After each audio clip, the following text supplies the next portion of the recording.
खैबर पख्तूनख्वा हुकूमत ने कुर्रम में शरपसंद अनासिर के खिलाफ बिला तफरीक कार्रवाई करने का फैसला कर लिया।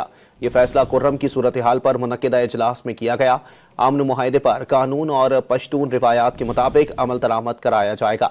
इस बारे में मजीद जानते हैं डॉन न्यूज़ के नुमाइंदे आरिफ हयात से। जी आरिफ, तफसीलात बताइएगा। जी बिल्कुल, खैबर पख्तूनख्वा हुकूमत ने शरपसंद के खिलाफ बिला तफरीक कार्रवाई करने का फैसला कर लिया है।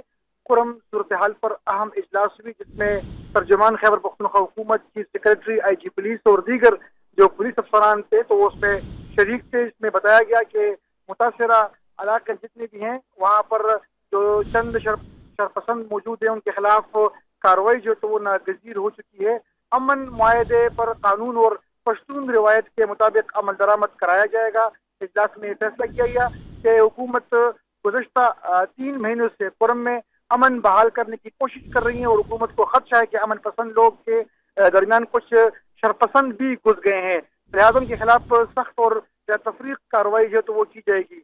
इन्हीं कार्रवाई में पुलिस और सिविल इंतजामिया की मदद के लिए सिक्योरिटी फोर्सेस से भी मदद ली जाएगी। और कुर्रम में फरीकैन के दरमियान जो अभी अमन मुआहदे की बात हुई है और फरीकैन से ये दरख्वास्त की गई है कि उनके दरमियान जो मौजूद शरपसंद है उनकी निशानदेही करके उनको कानून नाफिज करने वाले इदारों के खिलाफ जो है कानून नाफिज करने वाले इदारों के हवाले किया जाए।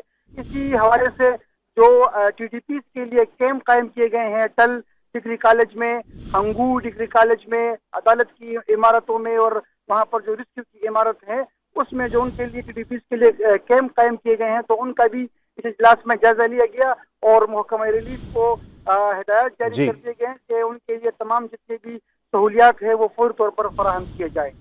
बहुत शुक्रिया आरिफ।